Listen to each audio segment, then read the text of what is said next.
4 daily habits that begin reversing fatty liver and restoring your energy starting this week. Not next month, not after your next doctor's appointment, this week. And I need to warn you about habit number 2 right now.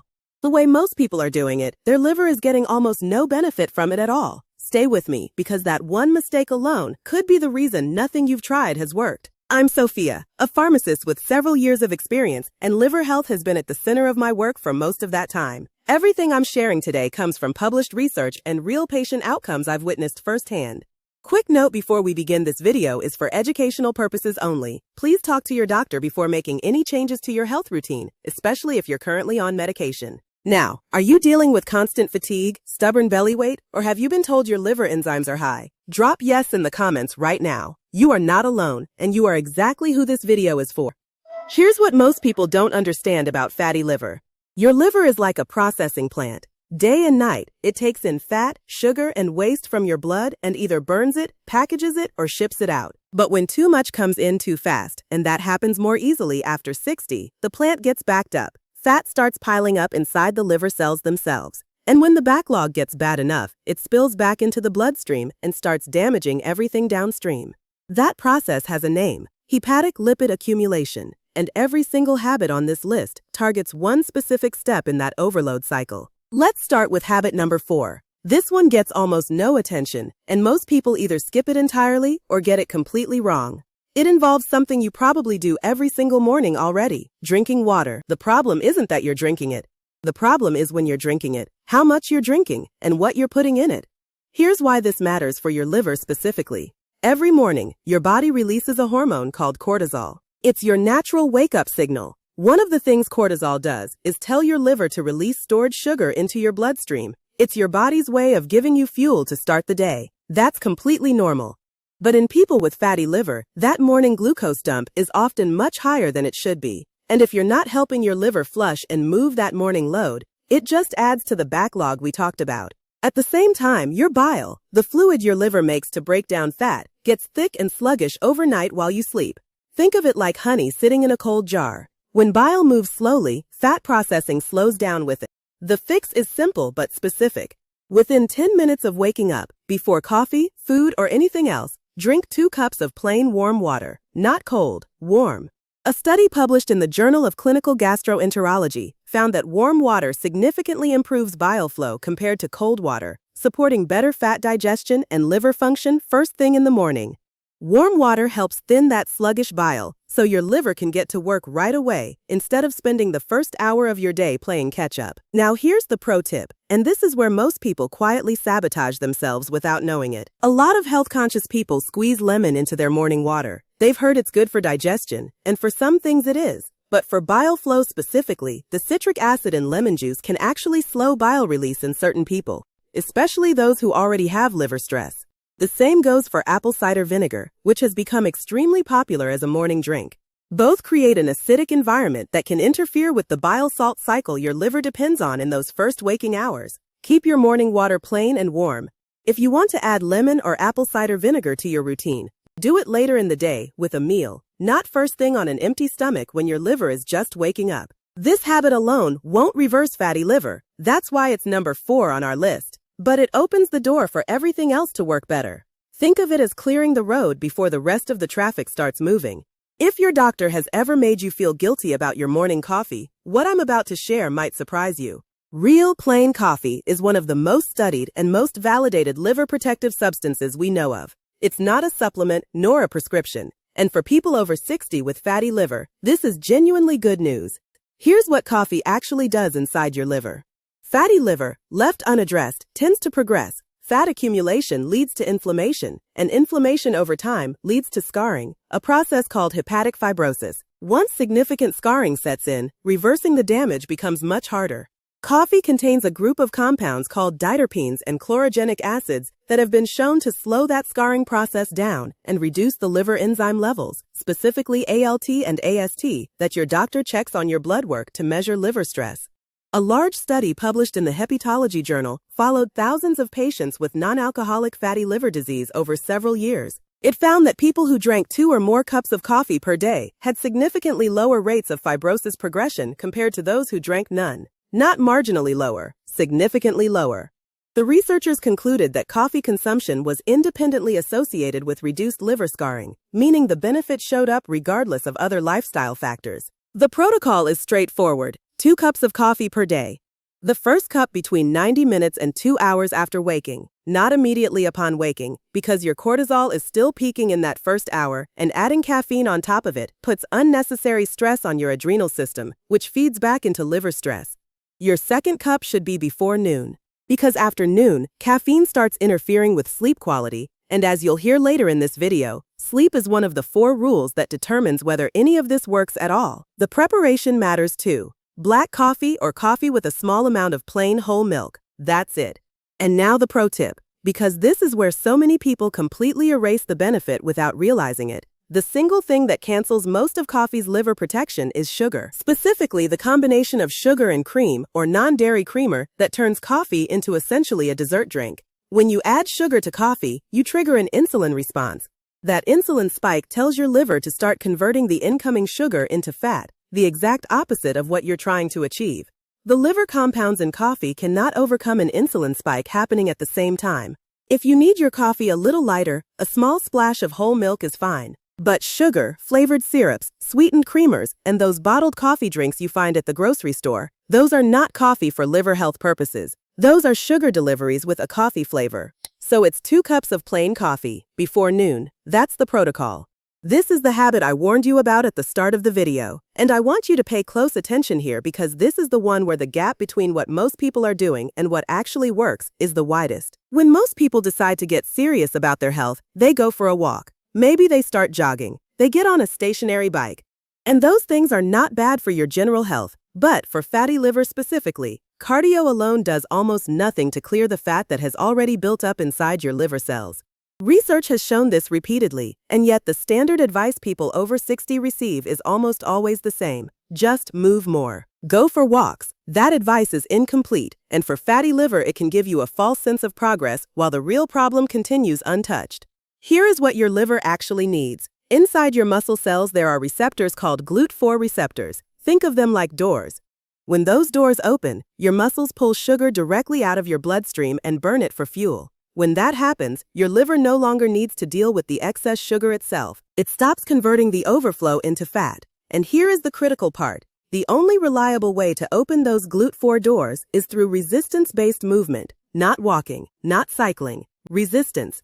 Pushing or pulling against weight or tension, which forces your muscles to work hard enough to activate those receptors and start pulling that sugar load away from your liver. Beyond blood sugar, resistance movement directly signals your body to mobilize ectopic fat. That is the fat stored in places it should not be, including inside your liver cells. Cardio burns fat too, but it tends to draw from fat stored just under the skin. Resistance movement reaches deeper and pulls from those internal fat stores first. The protocol is 3 sessions per week, on non-consecutive days. Each session needs to be just 20 to 30 minutes. The intensity needs to be moderate to high, meaning the last few repetitions of each exercise should feel genuinely difficult. Bodyweight squats, wall push-ups, resistance bands, light dumbbells, all of these work. You do not need a gym. You need enough resistance that your muscles are actually being challenged. The timing window is critical. Do your resistance session 2 to 3 hours after a meal, not on a completely empty stomach and not immediately after eating. That window is when blood sugar from your last meal is still circulating and your muscles are primed to use it. Now the pro tip, and this is the mistake that makes this habit almost completely useless even when people do it consistently, sitting for the rest of the day immediately after your session cancels most of the GLUT4 benefit within 2 hours. After your resistance session, you need light movement every hour, even just standing up and walking for 2 minutes. The doors your workout opened close quickly if you stay completely still. Keep them open. We have arrived at habit number 1. This is the payoff, and I want to be upfront with you. You may have heard of something called intermittent fasting before. You may have even tried it, but what I am about to share is not the generic version you see talked about on social media. This is something more specific, more targeted, and for people over 60 with fatty liver, significantly more effective than the standard approach. Your liver does not work at the same speed around the clock. It follows a rhythm tied to light, darkness, and the time of day that determines when it is best at processing fat, clearing waste, and repairing itself. That rhythm is controlled by something called your circadian clock, and your liver has its own internal version of it. Research has shown that the liver's fat-burning and self-cleaning enzymes are most active during a specific nighttime window, roughly between 10 p.m. and 4 a.m., but only if there is no food coming in to interrupt the process. That self-cleaning process has a name: hepatic autophagy. Autophagy means the body is breaking down and clearing out damaged cells and stored fat from inside organs, including your liver. Think of it as your liver's overnight maintenance crew. They come in, clear the backlog, repair what is damaged, and prepare the plant for the next day. But the moment food arrives, even a small amount, the crew stops working and switches to processing the new delivery instead. A study published in Cell Metabolism found that participants who restricted their eating to a consistent 8 to 10 hour daytime window reduced liver fat by an average of 3% over just 12 weeks, without changing what they ate, only when they ate it.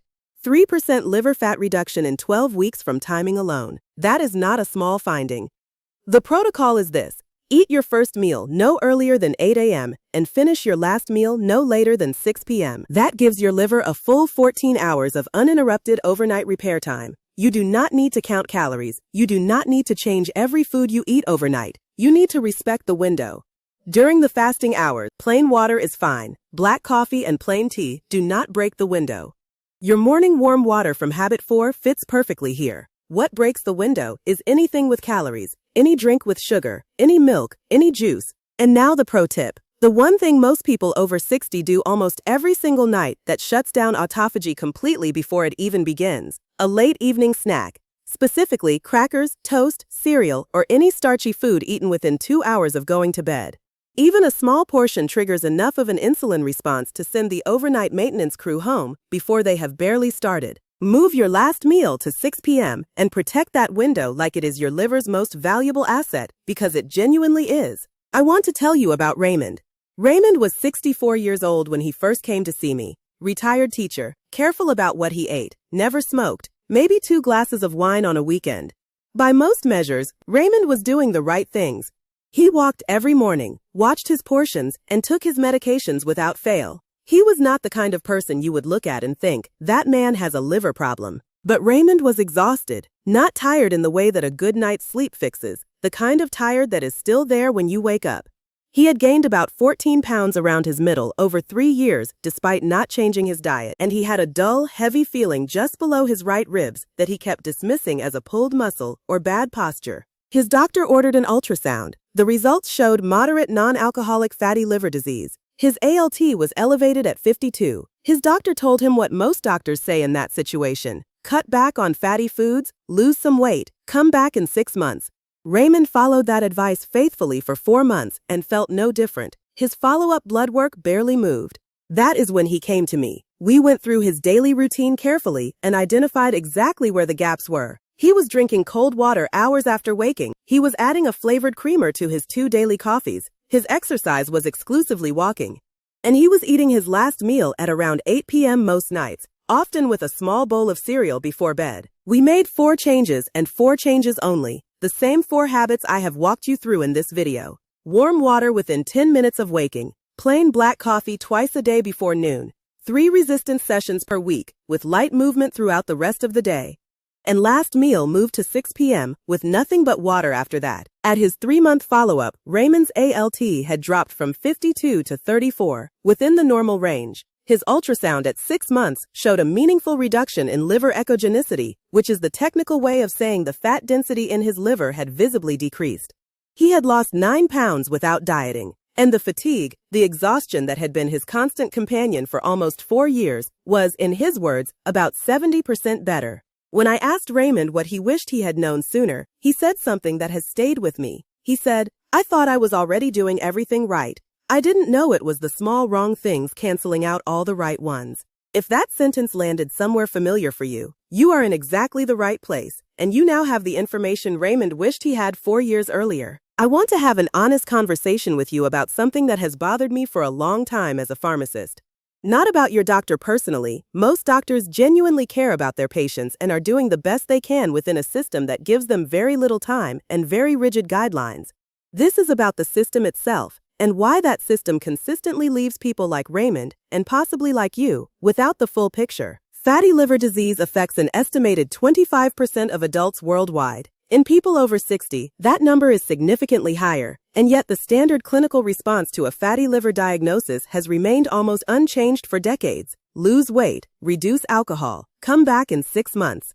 That is largely it. No specific guidance on when to eat, no discussion of what type of exercise actually reaches liver fat, no mention of coffee, no conversation about bile flow or circadian liver rhythms, just 2 broad instructions and a follow-up appointment. The reason for this is not malicious. It comes down to how medical guidelines are built.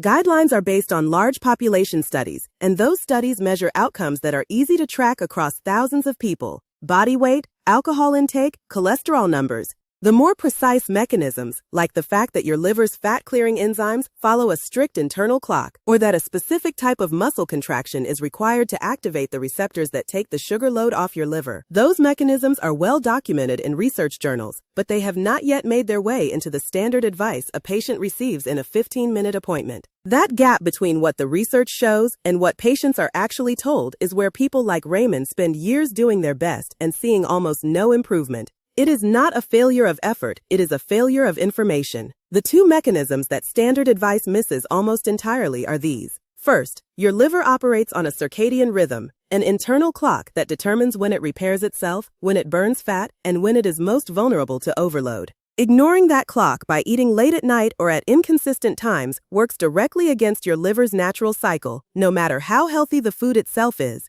Second, the GLUT4 activation pathway, the mechanism by which resistance movement pulls excess sugar away from the liver before it gets converted into fat, is rarely if ever discussed in a standard fatty liver consultation, even though the research supporting it is substantial and consistent.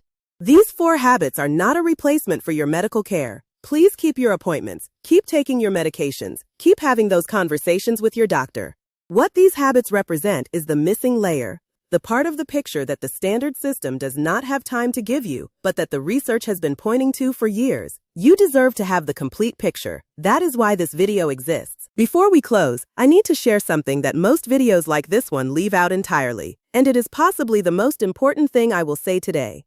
You could follow all 4 of these habits consistently, every single day, and still see little to no improvement in your liver health if you ignore what I am about to tell you. These are the 4 rules that sit underneath everything else. They are not habits themselves. They are the conditions that determine whether the habits actually work. The first rule is sequence and timing. These 4 habits are not independent of each other. They build on one another in a specific order throughout the day. Your morning warm water comes first, before anything else, to open bile flow. Your plain coffee follows 90 minutes later. Your resistance session happens mid-afternoon, 2 to 3 hours after your midday meal, with light movement kept up for the rest of the day. And your eating window closes at 6 p.m., so your liver's overnight repair cycle can run its full course. When people mix up this sequence, exercising first thing on an empty stomach, drinking coffee immediately upon waking, eating their main meal late in the evening, the chain breaks. Each habit depends on the one before it setting the right conditions. The second rule is sleep. This one is non-negotiable. When you sleep fewer than 7 hours, your body produces significantly more of a hormone called ghrelin and significantly less of one called leptin. That hormonal shift increases liver fat storage by up to 30% according to research published in the Journal of Hepatology, even in people who are eating well and exercising. Your liver does its deepest repair work between 10 p.m. and 2 a.m. during deep sleep. If you are not in deep sleep during that window, the autophagy cycle we discussed in Habit 1 simply does not complete. 7 hours is the floor, not the goal. Protect your sleep the same way you protect your eating window. The third rule involves one specific supplement that research has shown to amplify the effect of all 4 habits, and that supplement is berberine. Berberine activates the same GLUT4 pathway that resistance movement targets, supports bile production, and has been shown in multiple studies to directly reduce liver fat. The problem is that most people buy berberine in standard capsule form, which has very poor absorption. The form that actually works is berberine phytosome, or berberine HCl, taken with a small amount of fat. Standard berberine capsules taken on an empty stomach are largely wasted. Fourth rule is the one that quietly undoes everything on this list for more people than any other single factor. Eating while watching television. Not because of what people eat, but because distracted eating consistently leads to eating faster, eating more, and eating later into the evening than intended. It disrupts the eating window, overloads the liver's processing capacity in a single sitting, and does it so gradually that most people never connect it to their liver at all. Eat at a table. without a screen, every meal. Let me bring everything together for you with the single most powerful habit on this list, because I want it to be the last thing sitting in your mind when this video ends. Finish your last meal of the day no later than 6 p.m. After that, nothing but plain water, black coffee, or plain tea until 8 a.m. the following morning. That 14-hour window is when your liver stops processing incoming food and starts doing the repair and fat-clearing work it has been waiting all day to do. Protect that window every night, and you will have done more for your liver than most people do in an entire year of trying. Now I want to be honest with you about what to expect, because unrealistic expectations are one of the main reasons people give up on habits that are actually working. In the first 2 weeks, do not look for changes in your blood work or your ultrasound. What you will likely notice first is energy. Specifically, the heavy, sluggish feeling that most people with fatty liver carry through the first half of their day will begin to lift. Sleep quality often improves in this window too, especially once the eating window is consistently protected. By 6 weeks, if you are following all 4 habits and respecting the 4 rules, most people begin to notice a reduction in that bloated, heavy feeling around the midsection. Clothes fit slightly differently. The energy improvement becomes more consistent rather than appearing on some days and disappearing on others. Structural liver change, the kind that shows up on an ultrasound or in your ALT and AST blood results, takes longer. For most people, that begins to show at the 3-month mark, which is exactly what Raymond experienced. This is not a program you follow for 2 weeks and measure with a blood test. It is a shift in your daily rhythm that your liver responds to gradually, consistently, and in a way that compounds over time. Give it 3 months before you judge it. Now I have one question for you, and I genuinely want to know your answer. Which of these 4 habits are you starting today? Not planning to start, but starting today. Tell me in the comments. I read every single one, and I respond as often as I possibly can. If this video gave you something useful, something your doctor hasn't had the time to explain, something that finally makes the pieces fit together, please share it. Send it to someone you love who has been told their liver enzymes are elevated, or who has been living with that same unexplained exhaustion that Raymond described. This might be the most important video they watch this week. Not because of me, but because they deserve to have the complete picture too. And if you are not subscribed to this channel yet, please do that now. Every week I bring you research-backed information about how your body actually works after 60, with no fluff, no false promises, and no agenda except getting you the truth. I will see you in the next one.